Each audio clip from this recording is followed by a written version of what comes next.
Most Asian guys are so scared to approach a cute girl on the street because they're scared of rejection and don't think they're good enough. In today's video, I'm gonna share with you how easy it is in this infield breakdown on how I approached this girl, how I held a conversation, and how I got her number to go on a date. Excuse me, super random. I just love your style. Oh, thank you. I've never seen a trench coat like this before. I just had to say something. I saw this beautiful girl. She was obviously a little bit taller than me, probably like 5'7", 5'8", and she had this bright orange trench coat. And I love style. I love the style of her trench coat. And she actually passed me. I was like, man, like I should just approach her. And I went out, ran on her side of her, had some distance, and I said, hey, super random, I just want to say that your trench coat is absolutely gorgeous. And she was receptive to it, right? When you see a girl put together an outfit, she put some time into it. She put some effort. She wanted to look presentable during that day. So I want to go up there and give her a compliment real quick and to see how receptive she is. And most of the time in Seattle, most of the girls are not very receptive to a stranger going up to them because obviously you don't know what kind of crazy people are out here in Seattle. But she was very receptive. Thanks, I just thrifted it actually. Where'd you thrift it at? Oh, not around here. Like California or? No, it was online. You thrift online? Yeah. And so I was very interested where she got her trench coat, and she started thrifting. And I used to have some background in thrifting.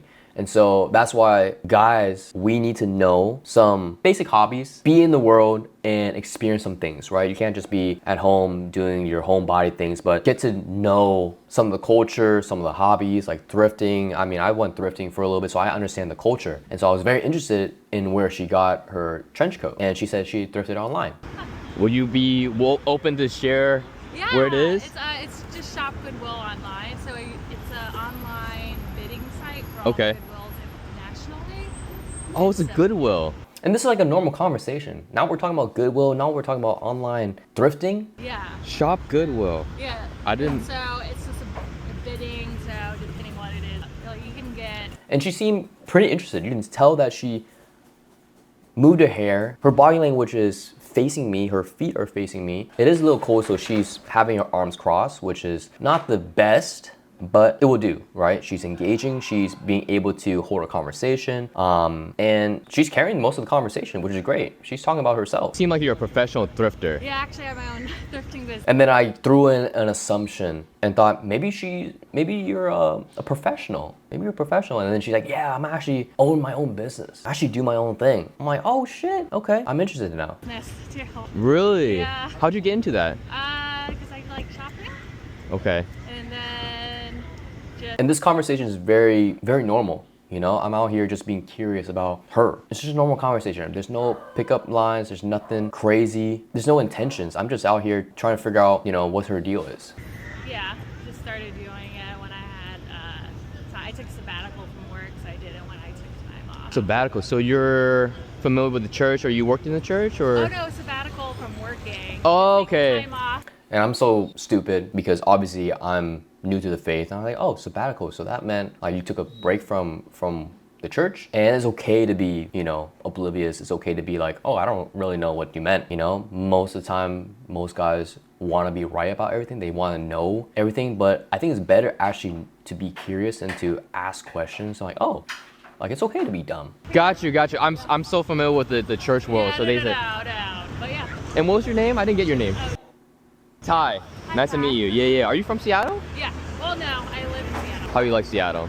I mean, I've been here for almost a decade, so I'm. And now I'm learning about the logistics of where she's from, that she lived here a long time. And I could tell that she was on edge when I talked about faith and talked about church. I'm like, oh, I thought you were from the church or something like that. And this can tell me a lot about who this girl is and whether or not I should even take her out for coffee. I don't hate it so much. I'm thinking about moving out of here.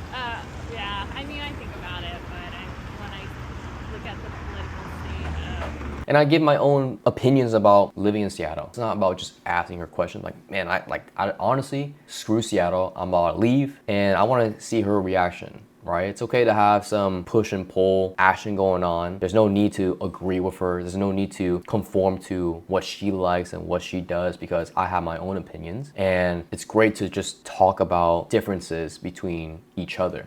the nation's hard to find another place that isn't more expensive. and Yeah. kind of I hear you. fun. I hear you.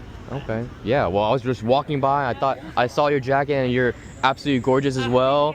I'm like, I gotta say something. And then I threw in a little compliment, a little intense, like, oh, I thought you were absolutely gorgeous. You know, I thought you're walking around, you have this nice jacket. I had to come over here.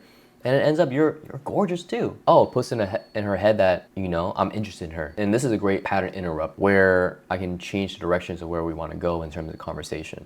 Yeah, I had to stay over here. Well, I'm actually gonna head out and meet up a friend. But do you like coffee? And I want to see whether or not she's single, she's taken, and I throw in, hey, I want to take you out for coffee. Like, do you like coffee?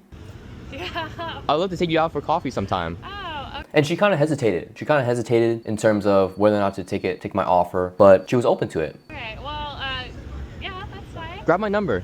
Why don't you?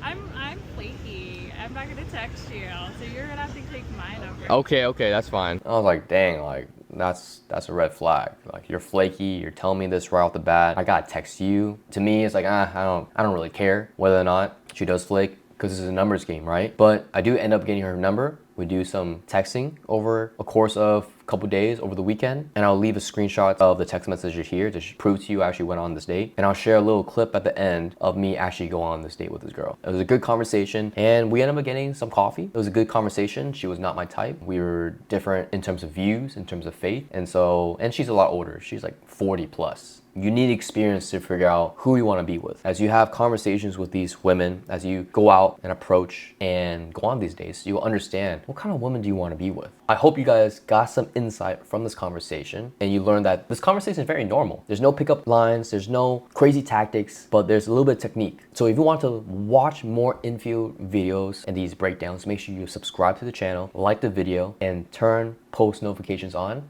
I'll see you in the next video. Asian Boss Boy.